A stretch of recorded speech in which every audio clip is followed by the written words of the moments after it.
Thank you my dear తల. So నిన్నటి match మన ఎంఎస్ ధోనికి లాస్ట్ మ్యాచ్ అని అయితే నాకైతే అనిపిస్తుంది గైస్.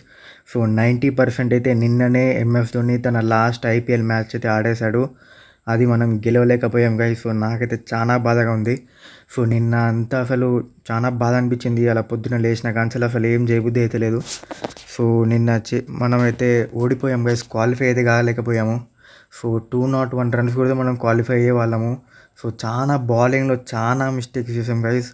ఆ శార్దుల్ ఠాకూర్ అయితే బౌలింగ్ వేసుడే మర్చిపోయినట్టున్నాడు. అసలు పిచ్లో బాలే ల్యాండ్ అవ్వట్లేదు గైస్. అతని బాల్ అయితే అన్ని ఫుల్ టాసెస్. అసలు మన బౌలింగ్ వీక్, చాలా వీక్. ప్లస్ వాళ్ళ రుతురాజ్ గైక్వాడ్ మన క్యాప్టెన్ ఫస్ట్ బాల్ మీదనే వికెట్ పడిపోవడం, ప్రెషర్ అంతా మన నెక్స్ట్ వచ్చే బ్యాట్స్మెన్ మీదకి వచ్చేయడం. సో నిన్ననైతే చాలా డిసప్పాయింట్మెంట్గా అయితే ఆడింది. Bad game. సో ఇవాళ కాకపోయినా మనం 22కైనా ఓడిపోయే వాళ్ళమే. ఎందుకంటే మన బౌలింగ్ చాలా వీక్ ఉంది ఈసారి. సో మన పత్తిరానా లేడు, ఫిఫీ లేడు, దీపక్ చార్ లేడు.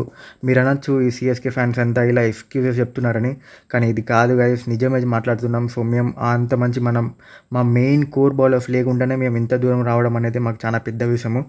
సో మాకు ఈ సీజన్ అంతా ఒక బోనస్ లాగానే ఇచ్చారు Dhoni. So we are happy. So ఏం జరిగినా కంగ్రాట్స్ టు ఆర్సీబీ. సో నాకైతే ఒక విషయం అయితే నచ్చట్లేదు ఆర్సీబీ ఫ్యాన్స్ గురించి, అదైతే మీకు లాస్ట్లో చెప్తాను.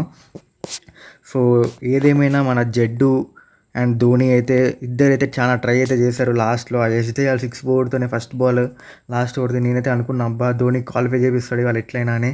కాకపోతే ఆ బాల్ బయటికి వెళ్ళిపోవడం, మళ్ళీ కొత్త బాల్ రావడం, డ్రై బాల్. సో అదైతే వాళ్ళకి చాలా మంచి అడ్వాంటేజ్గా అయితే మారిపోయింది ఆ 6. మనకంటే వాళ్ళకి అడ్వాంటేజ్ అయిపోయింది. బాల్ మంచిగా గ్రిప్ అయింది నెక్స్ట్ బాల్. సో ఏం చేయలేం గైస్. సో 90% మనమైతే ఇక కన్ఫర్మ్ చేసుకోవచ్చు ధోని రిటైర్డ్ అని. సో ఏం జరిగినా we should be ready to face it. So ఏం అఫీషియల్ అనౌన్స్మెంట్ అయితే రాలేదు. నాకు ధోని గురించి తెలిసినంత వరకు అయితే రిటెన్షన్స్ అప్పుడు మన 2025 మెగా ఆప్షన్ ముందు రిటెన్షన్స్ వస్తాయి కదా. సో అప్పుడైనా రివీల్ చేస్తాడు ఒక 3-4 డేస్ ముందు, లేదా 15th ఆగస్ట్ అప్పుడు మళ్ళీ అదే 7:29 PM అయితే ఏమన్నా అనౌన్స్మెంట్ పెడితే పెట్టచ్చు. సింపుల్ ఒక post. For no drama, nothing. A farewell లేదు. మన అన్లక్కీయెస్ట్ క్రికెటర్ అనే చెప్పుకోవాలి గైస్. 2019 వరల్డ్ కప్లో ఫేర్వెల్ లేదు. ఇప్పుడు ఐపీఎల్లో లాస్ట్ మ్యాచ్ తంది, లాస్ట్ సీజన్ అని అనుకున్నాం అందరం. సో ఫేర్వెల్ లేదు. సో నో ప్రాబ్లం గైస్, ఏం జరిగినా మన మంచిగా. So big salute to Thalapathy guys. ఒక్కడే చాలా ట్రై చేశాడు లాస్ట్ వరకు. సో మళ్ళీ సేమ్ ఈక్వేషన్ 2023 ఫైనల్ ఈక్వేషన్ గెలిపిస్తారని ఒక చిన్న హోప్ అయితే ఉండే. గెలిపిస్తారంటే క్వాలిఫై చేపిస్తారని. So 2 balls 10 runs. సో అదే చెప్పాను కదా, డ్రై బాల్ రావడం వాళ్ళకి కొంచెం అడ్వాంటేజ్ అయితే అయిపోయింది ఫ్లోర్ బాల్స్ అయితే. సో ఇంకేం చేయలేం guys. So anything we have to accept it. So ఏం చేద్దాం నెక్స్ట్ సీజన్ గురించి. ఇప్పుడైతే మనం ఇక కాన్సన్ట్రేట్ చేయాలి. నెక్స్ట్ మన వరల్డ్ కప్ వస్తుంది. సో మనం వరల్డ్ కప్ దృష్టిలో చూసుకుంటేనైతే టీమిండియాకి అయితే ఒక చాలా మంచి పాజిటివ్ న్యూస్ అనే చెప్పుకోవాలి. రవీంద్ర జడేజా డెత్లో మంచి పర్ఫార్మెన్స్ తీస్తున్నాడు. బౌలింగ్లో నిన్న కొంచెం జడ్డు వీక్ అయితే అయ్యాడు గైస్. అంత టర్నింగ్ ట్రాక్లో 3 overs 40 runs అనేది చాలా ఎక్కువ. రుతురాజ్ క్యాప్టెన్సీ కూడా కొంచెం మిస్టేక్స్ అయితే చేశాడని అనిపిస్తుంది. అక్కడ వికెట్ పడగానే న్యూ బ్యాట్స్మెన్ ఉన్నప్పుడు జడేజా ఒక్క ఓవర్ వేయించేయడం, ఆ శార్దుల్ ఠాకూర్ని ఎందుకు ఆడిపిస్తున్నారో కూడా తెలియదు నాకైతే అసలు. అతను ఫుల్ టాస్లు గన్ని ఫుల్ టాస్లు వేస్తున్నాడు అతను. సో ఇంకేం చేయలేము. మ్యాచ్ అయితే అయిపోయింది. Congrats RCB. నేనైతే ఒక్కరి గురించి హ్యాపీగా ఉన్నా. అదైతే మన విరాట్ కోహ్లీని తలుచుకుంటేనే హ్యాపీ అనిపిస్తుంది. మిగతా అంతా నాకు చాలా కోపం మీద వస్తుంది. సో మన రచిన్ రవీంద్ర అయితే లాస్ట్ వరకు అయితే ట్రై చేశాడు. ఈ రన్అట్స్ అయితే మనల్ని చాలా ముంచేస్తున్నాయి. సో 2019 వరల్డ్ కప్లో కూడా రన్అట్, అండ్ ఇవాళ కూడా రచిన్ రవీంద్ర రన్అట్. సో రచిన్ రవీంద్ర అయితే తప్పు, అతనైతే అపాలజీ కూడా చేశాడు. సో డూబే అయితే ఫస్ట్ ఊరకంగానే రచిన్ రవీంద్రనే సెకండ్ కాల్ ఇచ్చాడు. అది దూబే మళ్ళీ రచిన్ రవీంద్ర వెయిట్ అన్నా కానీ అతనైతే వినకుండా ఉరికేశాడు. సో రచిన్ రవీంద్ర అయితే యాక్సెప్ట్ చేశాడు మై మిస్టేక్ అని. మీరు చూడొచ్చు. సో రచిన్ రవీంద్ర లోకల్ బాయ్ని ట్రై అయితే చేశాడు. రచిన్ రవీంద్ర ఆడుంటే మనం మ్యాచ్ గెలిచే వాళ్ళం. మేము క్వాలిఫికేషన్ గురించి ఇచ్చిపెట్టండి, మ్యాచ్ గెలిచే వాళ్ళం లాస్ట్ వరకు ఉంటే. సో నెవర్దెలెస్ మనకు అట్లా రాసిపెట్టుంది. So we are known for the comebacks. నాకైతే గట్టి నమ్మకం ఉంది నెక్స్ట్ సీజన్ కొడితే కప్పే కొడతాం మనము.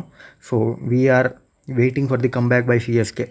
సో హ్యాపీ రిటైర్మెంట్ అనేది చెప్పాలనిపిస్తలేదు నాకైతే. కాకపోతే చెప్పాలి. ఇక 90% మీరు ఫిక్స్ అయిపోయింది కదా. సో ఎంఎస్ ధోనిది లాస్ట్ సీజన్ లాస్ట్ మ్యాచ్ మీరు నిన్న చూసేశారు. నాకైతే మాటలే రావట్లేదు మొత్తం. సో ఆ ఎనర్జీ అయితే లో అనిపిస్తున్నట్టుంది మీకు. సారీ, ఈ ఒక్క వీడియోకి అడ్జస్ట్ అయితే చేసుకోండి గైస్. సో హ్యాపీ రిటైర్మెంట్ తల. సో మ్యాక్సిమం డైరెక్టర్గా మన సిఎస్కే క్రికెటింగ్ డైరెక్టర్గా లేకపోతే మెంటర్గా మన సిఎస్కే డక్అవుట్లో అయితే ఉంటాడు బరాబర్. సో హోప్ మనం ఆ 10% ఛాన్స్లో అయినా లాస్ట్ సీజన్ మళ్ళీ ఆడితే చూడాలని అంది. కాకపోతే ఇంకా ఫిక్స్ అయిపోయింది గైస్ మీరు, లాస్ట్ అయిపోయింది ధోనిది. సో మ్యాక్సిమం మనం డకౌట్లు అయితే చూస్తాము.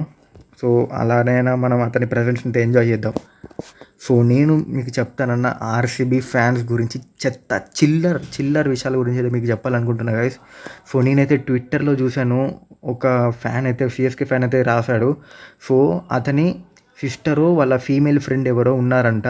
సో మ్యాచ్ అవుతున్నప్పుడు ఆర్సీబీ ఫ్యాన్స్ ఏం చేశారంటే ఆర్సీబీ జెర్సీ తీసేసి సిఎస్కే జెర్సీ వేసుకోమని అయితే అతన్ని బుల్లీ అయితే చేశారంట. సో ఒక అమ్మాయిని జెర్సీ విప్పమనడం ఎంత చిల్లరతనం గైస్, అయితే మీరు కామెంట్ సెక్షన్లో చెప్పండి. సో అందరి ముందు అలా చిల్లర వేషాలు వేస్తూ జెర్సీ ఇప్పమడం, షర్ట్ ఇప్పమడం అమ్మాయిని అలానే గైస్ అంటారు. సో అదైతే చాలా చిల్లర విషయం అయితే నాకు అనిపించింది. సో అలానే వేరే చాలామంది ట్విట్టర్లో చూసుకుంటే చాలా మిస్బిహేవ్ అయితే చేశారు వాళ్ళు ఆర్ఎస్బీ ఫ్యాన్స్. సో మ్యాచ్ అయిపోయిన తర్వాత బయట సిఎస్కే ఫ్యాన్స్ బయట కనిపించినప్పుడు వాళ్ళని చేఫ్ చేశారంట. ఒక మన తోటి యూట్యూబర్, తమిళ్ యూట్యూబర్ ముగ్గిల్ అని ఉంటాడు, ఎల్లో వర్షన్స్, అతను కూడా చెప్పాడు. సో మ్యాచ్ అయిపోయాక అతను ఇంటికి వెళ్తుంటే అతన్ని ఒక 2 వీలర్స్లో 10 మంది చేఫ్ చేశారంట అతని జెర్సీ చూసి. సో ఇలాంటి చిల్లరేషాలు ఎందుకు వేస్తున్నారో నాకైతే అర్థమయ్యట్లేదు. సో మన ఫస్ట్ మ్యాచ్ కూడా చేపాకులోనే జరిగింది, సిఎస్కే వర్సెస్ ఆర్సీబీ. మనం గెలిచాము, వాళ్ళు ఓడిపోయారు. వాళ్ళు ఓడిపోయినప్పుడు మన ఫ్యాన్స్ వాళ్ళని ఎంత రెస్పెక్ట్, అలా ఏదైనా చిల్లర వేసాలు అమ్మాయిలతో మిస్బిహేవ్ చేయడం అలాంటివి ఏమైనా వేషాలు వేసినామా మనము? సో అలా మనకైతే అలవాట్లేదు. మన ధోని అయితే అలా అయితే మనల్ని చేయలేదు, మనకి అలాంటి బిహేవియర్ అయితే మన ధోని ఇయ్యలేదు. So we are happy for that. మేమైతే మెచ్యూర్డ్ ఫ్యాన్స్. మీరేమంటున్నారో? నాకైతే విరాట్ కోహ్లీ లేకపోతే వీళ్ళని వీడియోలోనే పచ్చి బూతులు తిట్టేవాడిని. కాకపోతే విరాట్ కోహ్లీ ముఖమే అడ్డొస్తుంది నాకు. సో సారీ మీరు ఎవరైనా ఫీల్ అయి ఉంటే. సో నెక్స్ట్ ఇప్పుడు వరల్డ్ కప్ వస్తుంది. సో మనమంతా ఇప్పుడు యునైట్ కావాల్సిన టైం అయితే వచ్చేసింది guys. So the big time, the world cup is coming. So world cup అప్డేట్స్తో మళ్ళీ కలుద్దాం నెక్స్ట్ వీడియోలో. అంతవరకు బాయ్.